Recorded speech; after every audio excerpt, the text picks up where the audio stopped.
senhores cavalheiros, senhoras damas, Pac-Man Master 9 mais uma vez ainda vivo. Senhores, agora nós estamos no quarto vídeo da nossa série sobre Roma Antiga. Esse vídeo se chama Vida Pública, Negócios Privados.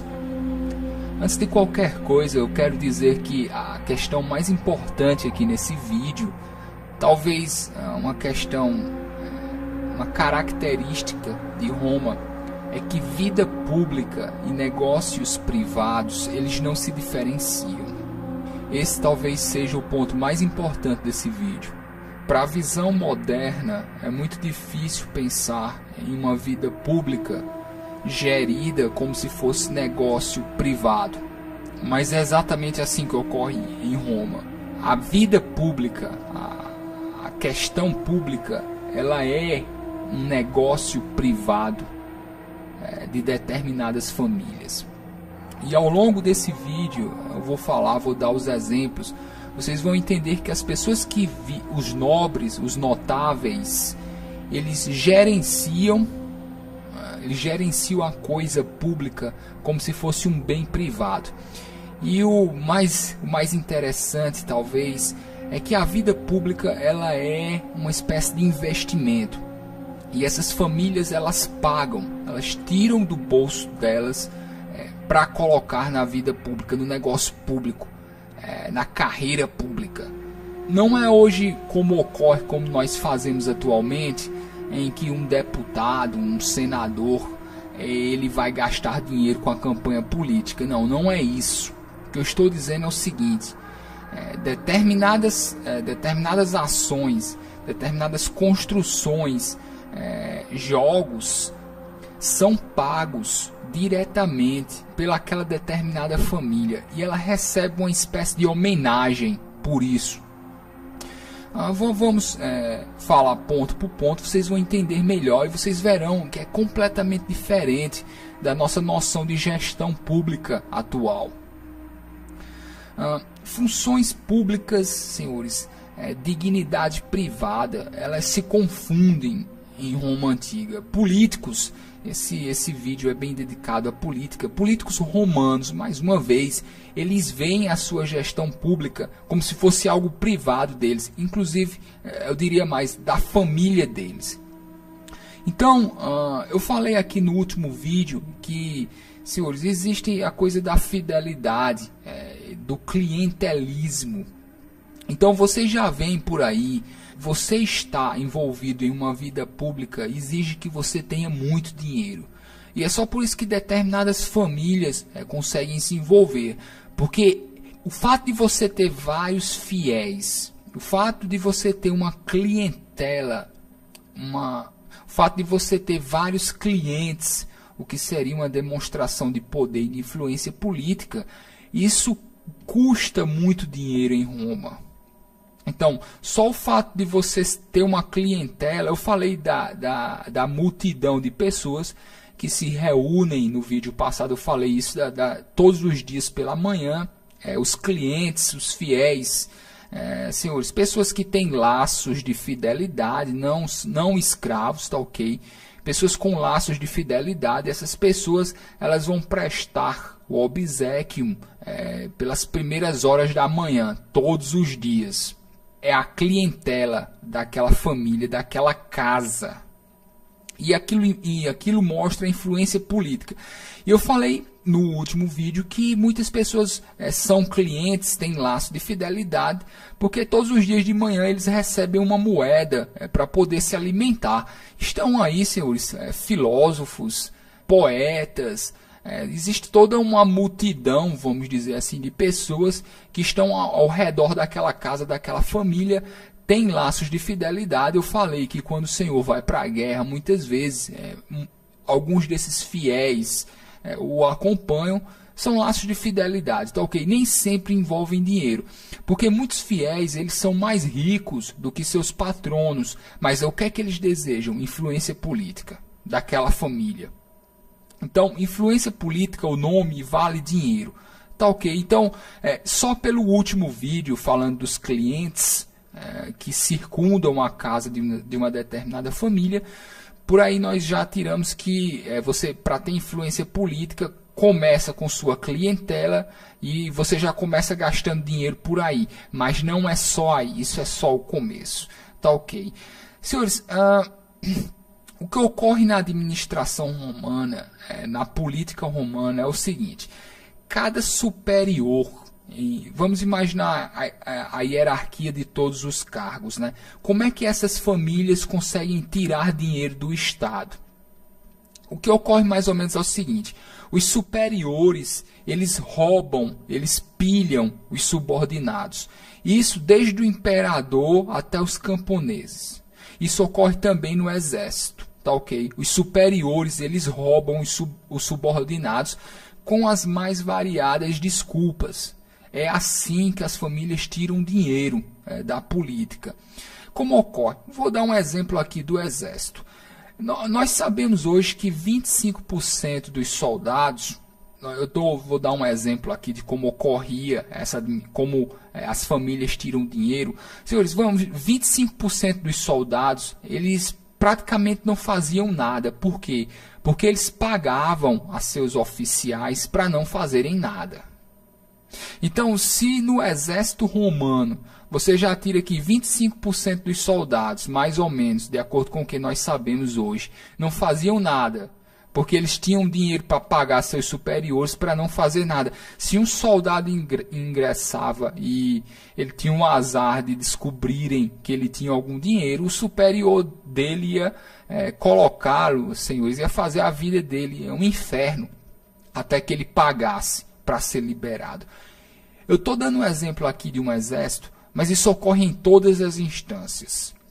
As funções em Roma, as funções públicas, elas são vendidas pelos antecessores.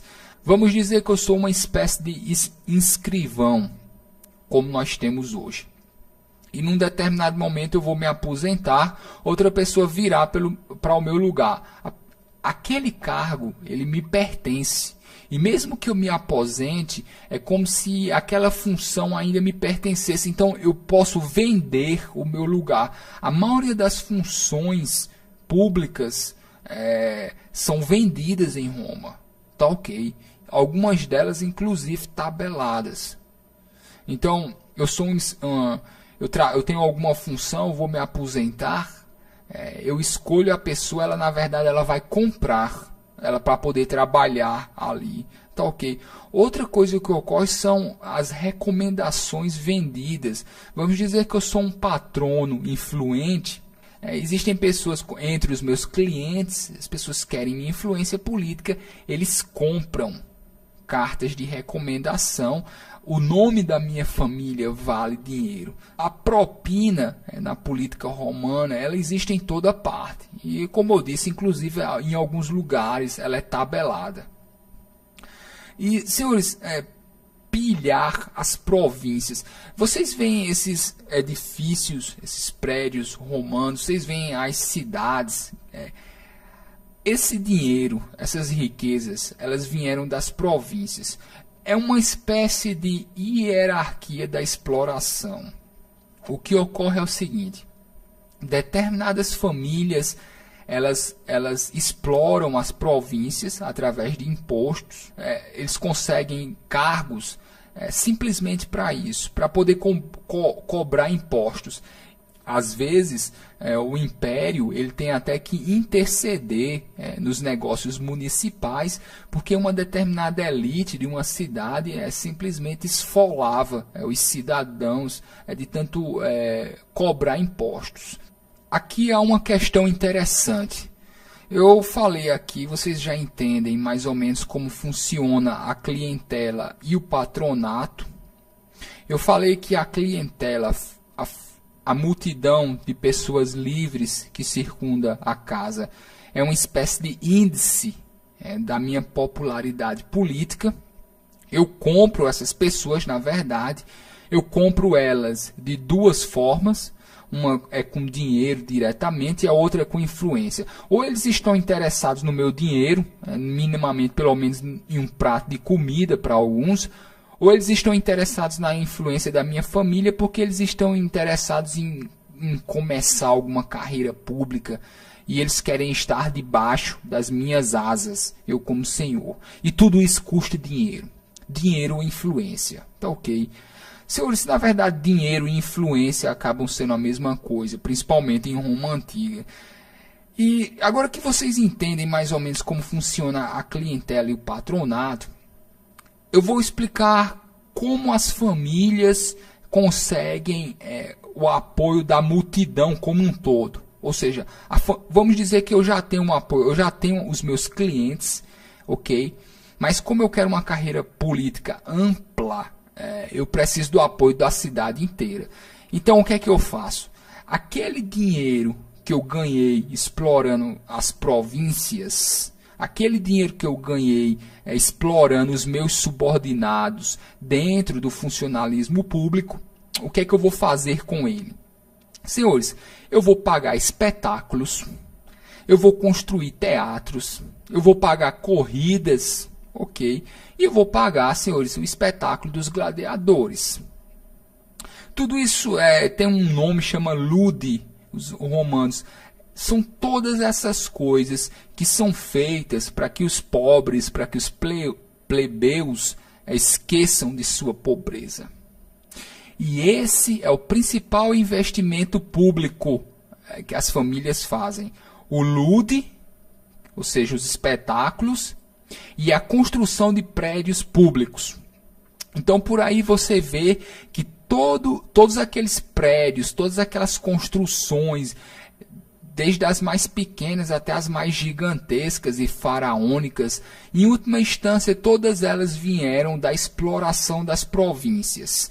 Uma família que tem influência política, o talento deles, vamos dizer assim, a força de ação deles, o que o povo de uma determinada cidade espera que eles façam, é que eles consigam explorar bem, para que eles transformem esse dinheiro de exploração em influência política, através dos espetáculos. Tiro o dinheiro de um determinado grupo social, eu os exploro, e eu pego esse dinheiro e eu invisto no lugar onde eu quero ter influência política. E eu ganho influência com isso. Tá ok. Senhores, o que ocorre também é uma espécie de exploração mútua. Porque, como eu digo, se eu pertenço a uma família rica e eu tenho ambições políticas, eu vou ter que sangrar o meu dinheiro. E não será como nós fazemos hoje com campanha política. Inclusive pontes, construções públicas pagas com dinheiro da minha família. Fazendo isso, eu ganho influência e meu nome circula na população. Então você vê pessoas, por exemplo, você vê determinados grandes políticos em que no aniversário deles eles dão grandes festas. Essas pessoas morrem. E às vezes no aniversário, mesmo depois de mortos, a população continua comemorando, lembrando do nome dessas pessoas, dado os espetáculos que eles fizeram, que eles financiaram com o dinheiro das famílias, dado os prédios públicos que eles construíram, também muitas vezes com o dinheiro das famílias. Então, tudo na vida pública romana, na verdade, acaba parecendo um negócio privado das famílias. Porque eles arrancam dinheiro da gestão pública, através dos impostos, das propinas, senhores, do roubo descarado de seus subordinados, inclusive dentro do exército. Tá ok? Esse dinheiro ele volta para a população através dos espetáculos ou dos prédios públicos e eu ganho influência com isso. Vocês agora conseguem entender mais ou menos como o dinheiro circula na gestão pública? Quando o político ele gasta dinheiro com os espetáculos, ele gasta dinheiro com os banquetes, ele gasta dinheiro com as festas. Quanto mais ele faz isso, mais o nome dele se torna conhecido. ou mais o nome da família dele. Os políticos em Roma, quando eu vejo, é quase como um espetáculo midiático. É como se as novelas, os filmes, o drama que nós acompanhamos hoje, é como se todo esse drama na época da Roma Antiga ocorresse entre os políticos. Inclusive nos julgamentos, a população acompanhava os processos como hoje nós acompanhamos novela, por exemplo. Por isso que Roma sempre teve essa tendência, uma tendência à teatralização, uma tendência à dramaturgia, principalmente na gestão pública. É incrível isso. Então hoje nós temos os artistas, as celebridades. As grandes celebridades na Roma Antiga, senhores, são os políticos.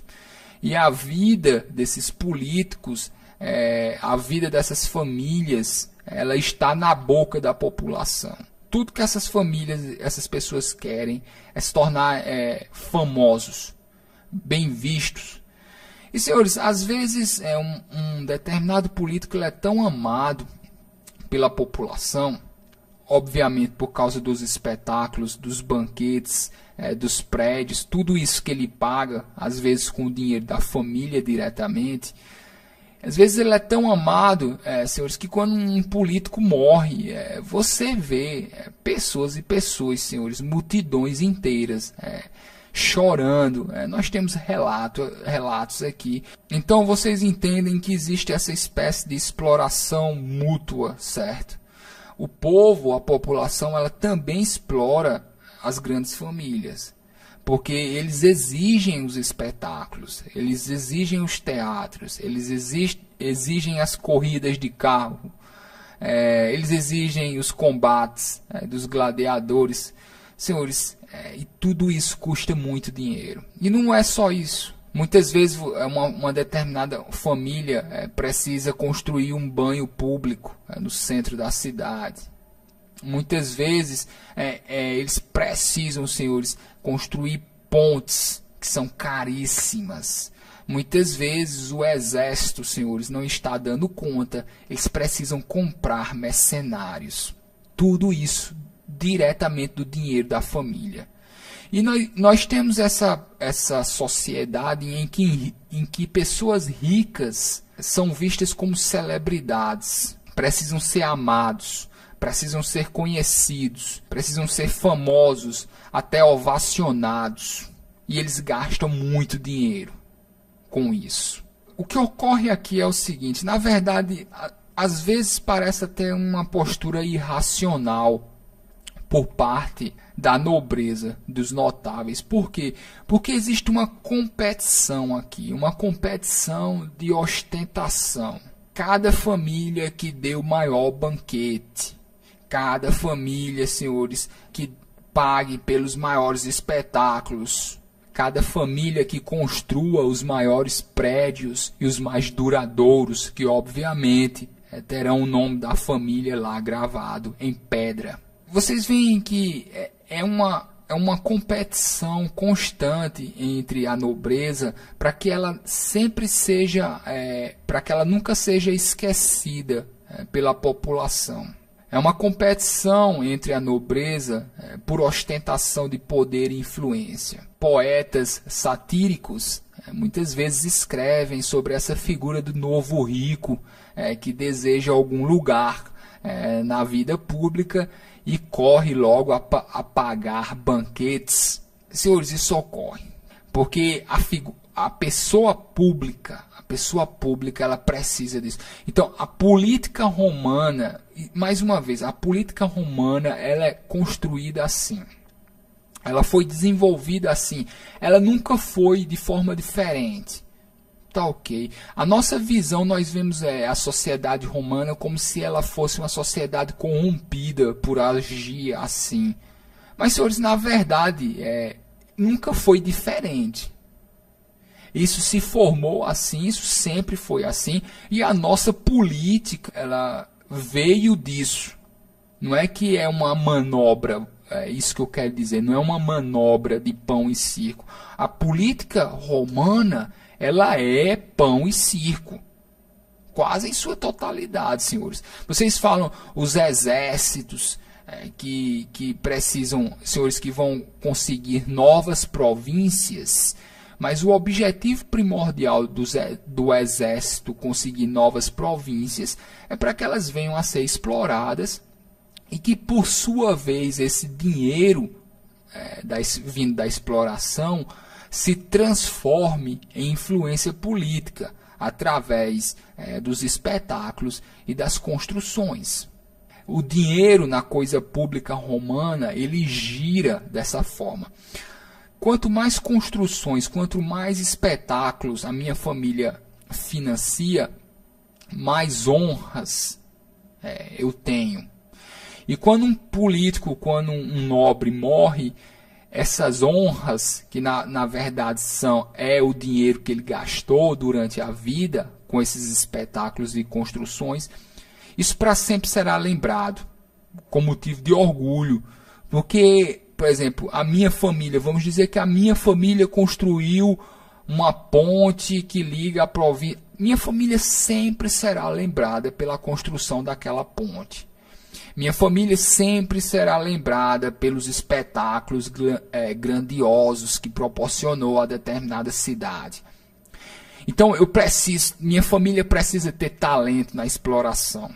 Quem paga por isso são as províncias, e daí vem a importância do exército romano, dos legionários, conseguir mais províncias, mais dinheiro, que por sua vez se transformará em espetáculos e construções, que por sua vez se transformará em influência política.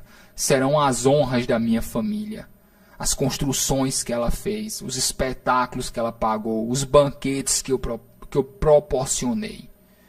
Política em Roma sempre funcionou assim, nasceu assim, foi assim em sua totalidade, sempre. E nós herdamos isso. Agora, em um determinado momento, senhores, já centenas e centenas de anos depois, nós criamos essa ilusão de que a política funciona como nós pensamos atualmente. Nunca foi assim, jamais. Roma não foi uma sociedade corrompida porque ela simplesmente não conheceu outro sistema. Esse sistema é Roma. Roma é esse sistema é Roma, e nós somos herdeiros dele. Eu vou parar por aqui, tá ok? Eu acredito que por hoje seja suficiente. Eu peço aos senhores cavalheiros e às senhoras damas, o link aí está aí embaixo da página no Facebook. Senhores, não confiem no YouTube. Muitas vezes o vídeo não vai aparecer no seu feed. Ao lado do botão mensagem tem o botão adicionar à lista de interesses, para que vocês recebam uma mensagem sempre que o vídeo saia lá na página do Facebook, tá ok? Para ter um pouco mais de segurança, para acompanhar toda a série. Senhores cavalheiros, senhoras damas, eu acredito que eu já enchi o saco o suficiente. Senhores, eu vou me embora, vou pegar o beco. E senhores cavalheiros, senhoras damas, até amanhã com mais um vídeo. Senhores, se cuidem.